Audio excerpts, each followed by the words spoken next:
So, welcome to another episode, week 4 of the Mets 2017 season.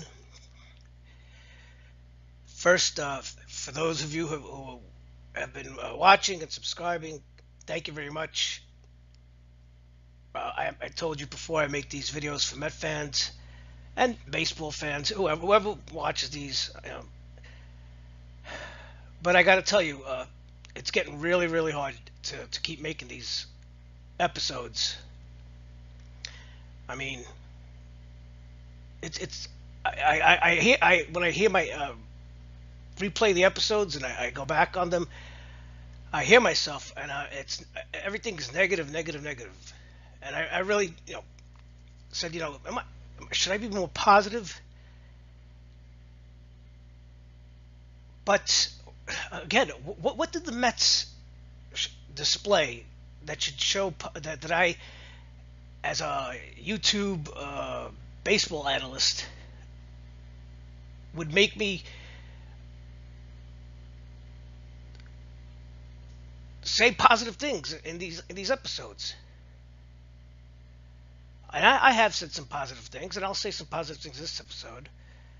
I know Met fans up until last week very optimistic. The usual. It's too early. They're gonna get better. They did it in 2015. They were at 500 in the middle of the year, and look what happened when we got Cespedes. We went to the World Series. Look at last year. We were almost below 500, and look, they had a great September, made the wild card.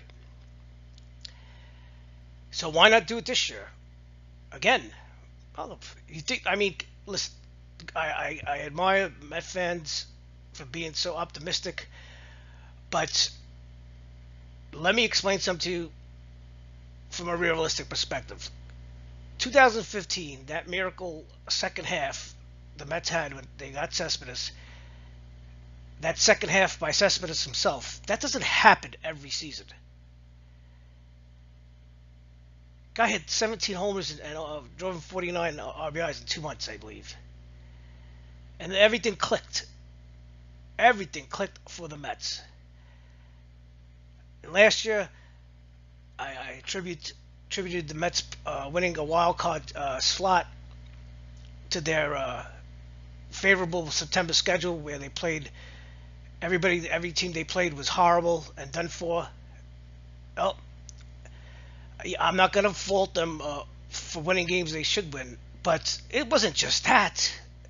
If you really go back last September, you realize all the substitute players, the call ups from the minor leagues and AAA, uh, they all played great. They all contributed greatly. Granderson had saved the season last September. He finally hit. But again, come on. What was last year? Now with these, now that the major leagues has two wild card slots, what does that mean? I mean, are you happy as a Met fan or a fan of any team to make a wild card and be one and done? Listen, I could understand if you're a team that you follow or root for has been losing for a few seasons and now they got better. They finally started playing well and they earned the wild card slot after so many years of losing. And okay, they played the wild card game and they got lost. All right, but you'll say okay, we'll get them next year because you see signs of improvement. But for the Mets, who come in with high expectations last year and this year, you can't be happy or satisfied with earning a wild card slot the last day of the season and then going one and out. And it dawned on me this week: is this Mets team,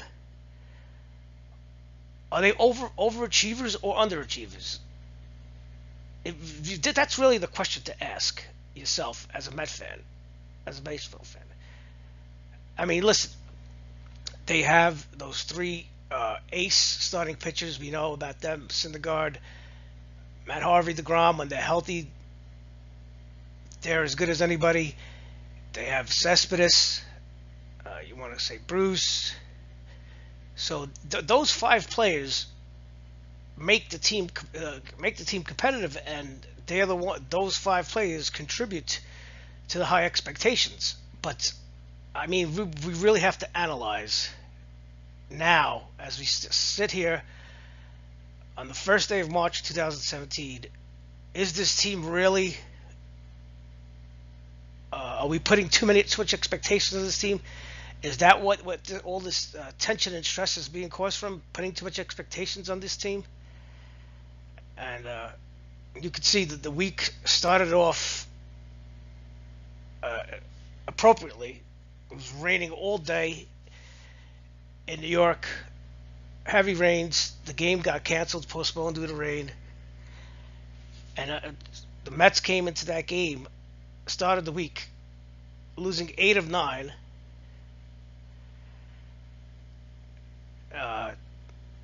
And of course, we'll talk about this more. Last week, April 20th against the Phillies. Remember Cespedes? He started limping, and they diagnosed him with a cramp in his left hamstring. And every Mets fan's heart stopped. So, if you've been following my videos, the Met videos, you know I get on Terry Collins. I mean, this guy, either he's trolling the press, he trolls the press, and I guess us fans as a result, or he is an idiot, a real idiot. So during the press conference for the rainouts, he says if we play in this condition, he tells Cespedes, you'll be in left field. You'll be in left field before Cespedes. He told the reporter, drawing a round of laughs.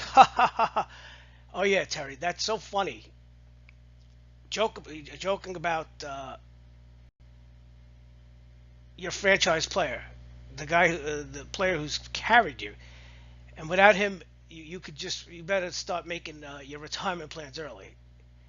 Because yeah, as you know, Collins, this is the last year of Collins' contract, and he's hinted he's going to retire. And I don't care what happens. Even if the Mets miraculously win the World Series this year, I don't want Collins back. In my opinion, he's a terrible manager. I said it in my last video. The only thing I give him is that the players play for him, but I don't know how long is that going to last. That lasted 2 years, and I don't know. Oh boy.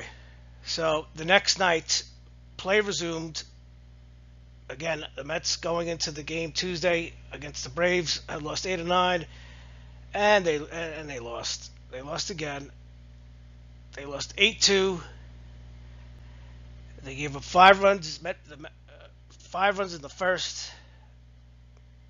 That was Gieselman, who's 0-2. He gave 5 runs in the first. After the game, Terry Collins, he says, I think the air came out of the balloon pretty fast.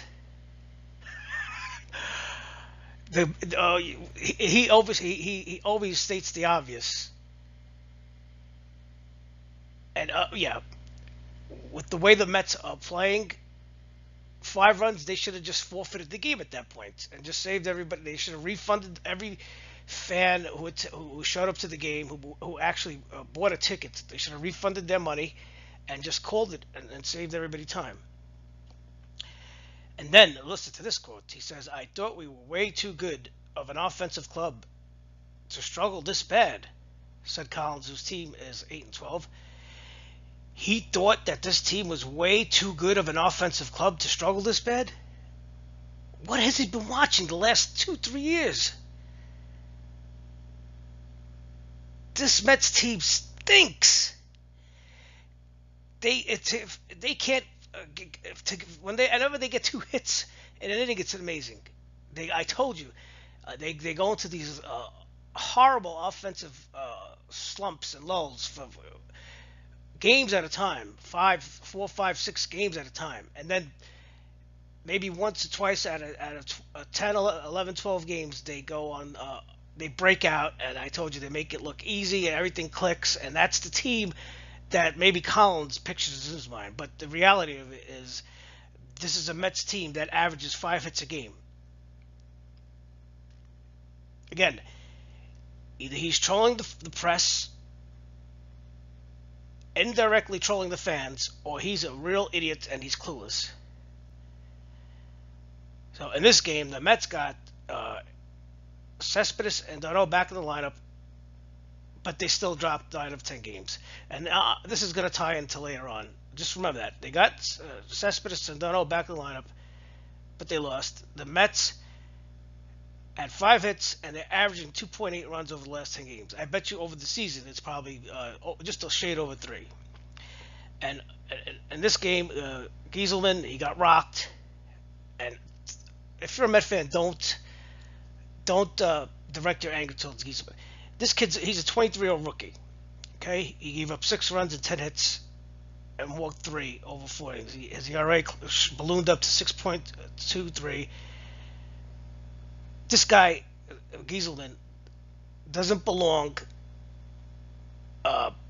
pitching as a starter or in the major league. He should be down in the minor leagues and maybe be called up later. But you know what it is? See, this is the Mets thought they were way too good of an offensive club. The Mets thought they were just too good in the offseason. They knew, everybody in the organization knew and understood, they had their 3 ace pitchers, Syndergaard, Harvey, DeGrom, coming off surgeries, major and minor. They knew these pitchers were going to be limited to pitch counts, innings pitched the first 2-3 months of the season, the first half. Matz is hurt. All right, maybe they didn't expect him to be hurt, but him too. He had off-season surgery. He had elbow spurs. That's 4 of your pitchers. Basically, your starting pitchers. So, do you think the Mets went out and maybe signed a veteran? They lost Bartolo Colon, but he's 45. Well, how many years are we going to rely on a 45-year-old pitcher? A 44-year-old pitcher, 45-year-old. Do you think they went out and maybe fished, rummaged for a veteran pitcher who could eat up innings for the first 2 months of the season? No. They throw out Gieselman, who's 23, and he gets rocked. And then Collins made everybody feel better and said, hopefully there's nothing wrong physically of Gieselman, but we've seen better stuff. Maybe just write this one off to midnight. She said, turn the page, turn the page, turn the page, turn the page. Do you know what happens when you keep turning the page? Pretty soon the book is over. Unbelievable. The next night, Mets lose again. Oh, what a surprise. What a surprise. They lost 7-5 in a close one and a nail-biter. And guess what happened? Cespedes, while running at 3/4 speed, started hopping toward second. And grabbed both of his knees and clutched his hamstring. See, this is why this Mets organization, it's just not the players, it's the management. And when you say these pitchers, all the Mets, they have no luck. All these pitchers in the last 10 years the Mets have gotten, you can even go back to 1995 when they had Generation K. Getting hurt, all these injuries. What did I say in the beginning?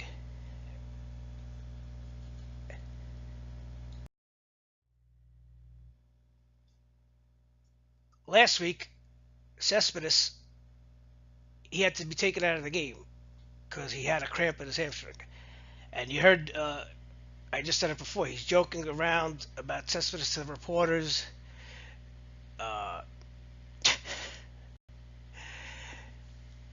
Oh my God. It's whatever a player gets has to come out of a game for a hamstring, either cramp or whatever. Hamstrings are nothing to be played with, especially in baseball. He should have been rested for a week. But no, they can't afford to do that because their ship is sinking real fast early, and they know they have no offense. And without Cespedes, they're gonna sink faster. And then here, then this is ironic. Mr. Optimistic, he says we can no longer sit back and say, "Hey, look, you know what? It's ugly weather. We got some guys hurt. No one cares." Colin said, "No, they gotta care. They gotta come out and play with some energy and get this thing going." And I truly believe he could do it. So now he's saying that the players have no energy. No, they don't. They can't hit. The offense stinks. They know it. The Mets players know it. They know they can't hit. It's not psychological. They know there's these as a team they can't hit. That's what happens. You start losing your self-esteem and your confidence. And I said this. I cited the only good thing about Collins is the players always play for him, even though the team slumps. He keeps saying that. That's going to change. And then he challenges the reporters. He says, "You can write all you want. Well, we should have put him on the DL. Well, we didn't because we didn't think it was necessary because he said he was going right to be able to play," Collins said. So now, what he's telling the reporters is, don't second guess me or the Mets organization because of what happened to him last week, that he limped off the field with a cramp, because Yoenis Cespedes said he was able to play. What do you think Yoenis Cespedes is going to say? Most players, what do you think they say when they're not feeling the injury so bad? Baseball players at a young age are taught, it's instilled in them to go out and play through the pain, toughen up. And you got to tell. I'm starting to sweat. I don't want to scream. I don't. I don't want to wake up my neighbors. But you mean to tell me, in the previous days, and in batting practice, outfield drills, running when they're stretching on the field, you mean to tell me that the Mets manager's eyes, the general manager's eyes, aren't glued on every motion of Cespedes while he's warming up to see if there's any hint of his hamstring bothering him?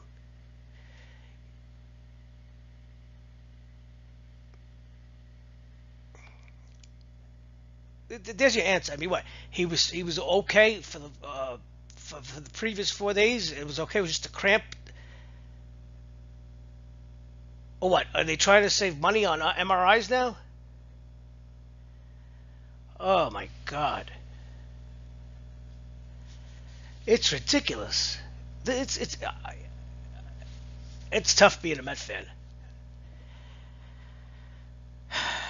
And then Collins went on to tell the reporters. He said, "Look, he sounded just like all these Met fans about all the injuries last year, and we could do it again." Give me a break. Give me a break. Like I said, I think all these Met fans they parrot Terry Collins. They don't realize how stupid they sound, or that maybe he's just trolling them. Maybe that Collins is a flat-out idiot.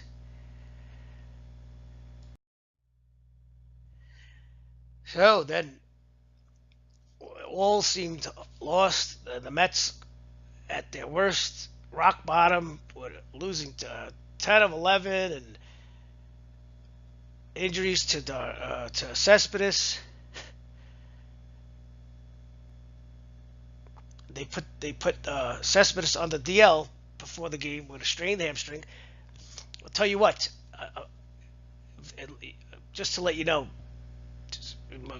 some Met fans, they've seen Jose Reyes. I've seen a lot of baseball in my ears. This hamstrings, a player with a bad hamstring like this, it could hamper him all year. And eventually, you know what's going to happen? God forbid, he's gonna tear his hamstring. He's gonna get a slight tear in his hamstring, and that's it. Season over. Oh, don't worry, I got some good news. Noah Syndergaard was scratched from his start Thursday because of biceps and shoulder discomfort. Oh, that's great. It couldn't get any better. Uh, do you think maybe they should give him an MRI and shut him down? I don't know. Noah said he's healthy, he's ready to go. Just like last year, remember Matt Harvey? Oh, I'm great, everything's fine, everything's fine. Yeah, everything's real fine. So, I guess the Mets finally got lucky and won this game. Their second win in 2 weeks. DeGrom, he's been outstanding. He struck out 12 in his third consecutive double-digit strikeout game, his third of his career. He retired 15 of the last 19 batters. He struck out 9 of those. The Mets won their second time in 2 weeks. I pop the champagne corks. So, and then Collins, he says of Cespedes, it's probably better news than we thought, referencing the MRI. It's still going to be a while, obviously, but it's in a different part of his hamstring where the injury was last week. So the injury that he's saying that this wasn't the same injury. It wasn't the same injury last week. It was in a different part of his hamstring. Are you an idiot? His injury last week affected his running, and that's why he's tweaked it again. He strained it. Oh my God! I don't. Again, is he trying to be Mr. Optimistic, or is he just fucking clueless? Well, in this game, I guess you want me to be positive. Dano hit 2 home runs. I think highly of him if he could stay healthy. I think he's going to be a future All-Star catcher. So the Mets won. Hooray! And the next night, guess what? Wow, the Mets put together a win streak, surprising the Nationals again with a 5-3 win. This time, hitting star Michael Conforto hit 2 home runs. Jose Reyes decided to hit also. But I'll give you something positive about this. Not that Conforto hit 2 home runs. His second home run was against a left-hand pitcher. His first career home run versus left-hand pitching. He, as you know, he has been the real reason why he doesn't play every day is because he can't hit lefties, and he went 5 for 48 against lefties last year, and then lost his confidence and had to be sent to the minors. And I think the Mets, for once, were being smart about it and keeping him away from lefties as much as possible, as so that he doesn't lose his confidence. But that's a good sign, you know. It's a very good sign.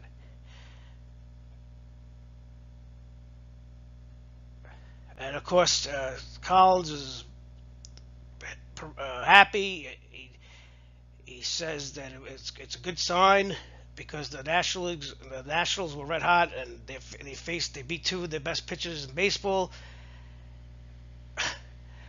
Listen, you could go back to one of my first videos of the season about the Mets. I've said it.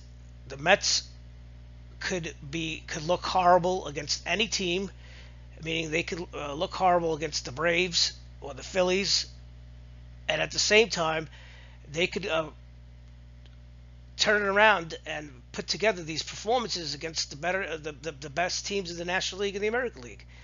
That they could do, but it's inconsistent. It's a sign of a bad team. You want another positive thing? Zach Wheeler started the game. He pitched 4 2/3. He gave 5 hits and allowed 1 run and struck out 4. Hopefully, he could build his arm strength back. And in the second half, maybe they could cut him loose and maybe increase his innings pitched. So, wow, the Mets put together a winning streak. Dano, Conforto, home runs despite all the bad news and injuries. So, and now they go for the sweep Sunday. Yeah, you read that right, and I know most of you probably know this. Yes, that red, those numbers in red, 23-5.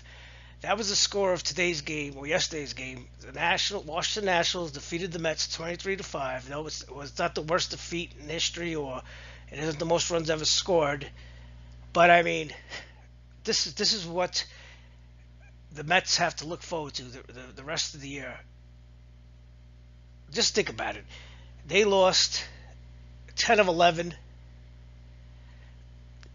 They win two games, and then they lose the third game 23-5. Ask yourself: is that how many World Series teams in history have done things like that in the season, where they lose 10 of 11 at any time in the season and lose 23-5? I'd be hard pressed to find many.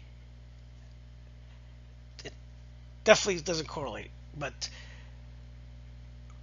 props to Anthony Rendon. This guy had an all-time game.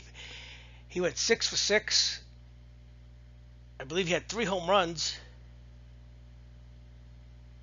Unbelievable. 6 RBIs. He scored 5 times.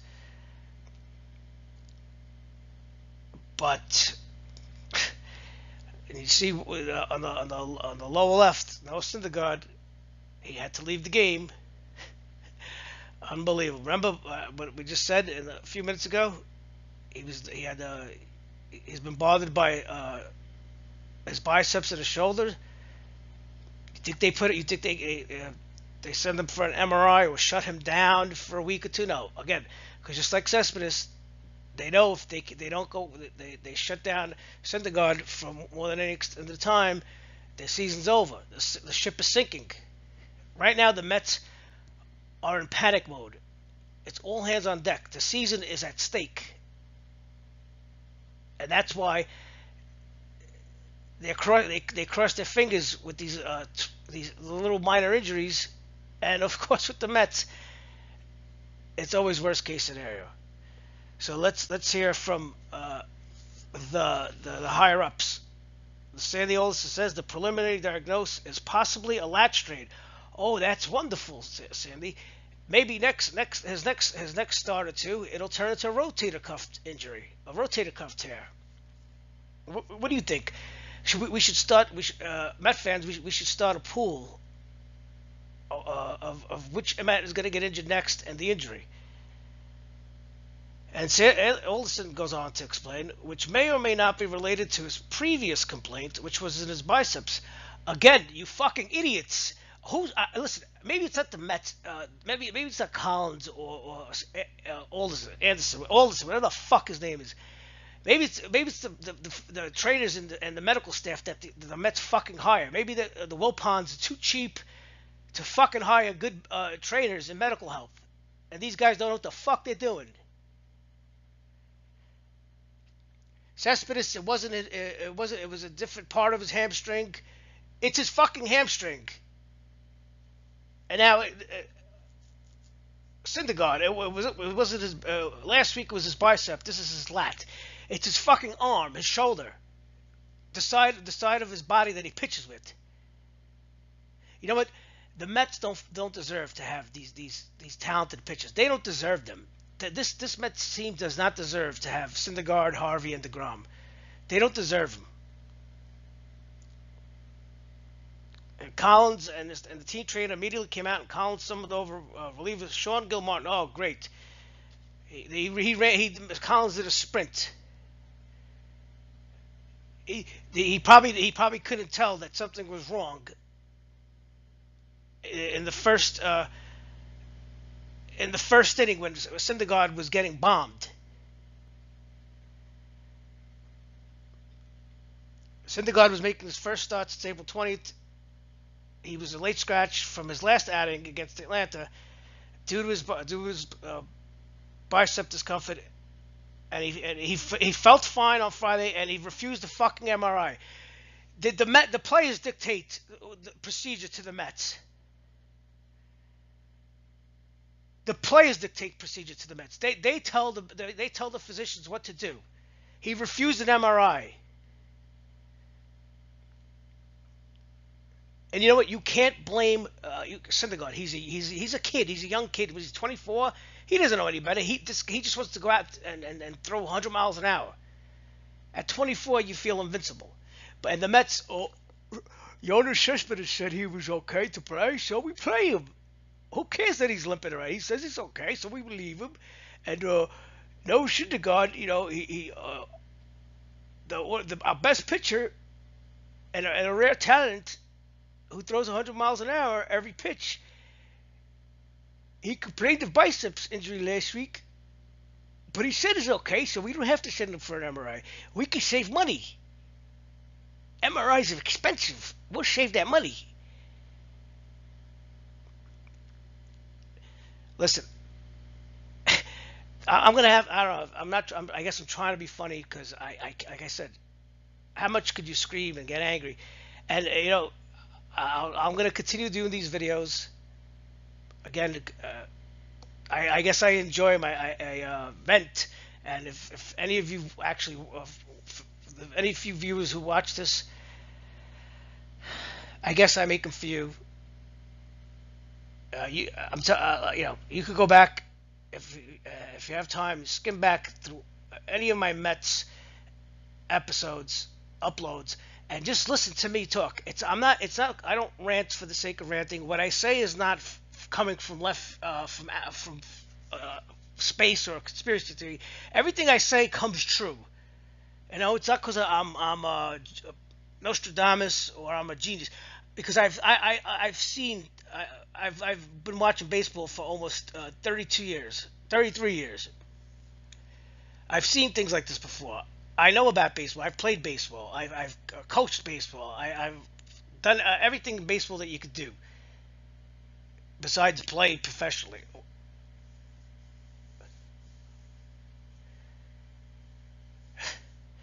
So listen, I said last week we talked about, is it too early to panic? The Mets are 10-14. They trail Washington by 6.5. Oh, the wild card. Talk to Colorado, Arizona, and the Dodgers out in the National League West. They might have something to say about the wild card. So listen, I'm going to end it there. It doesn't look good. It does not look good.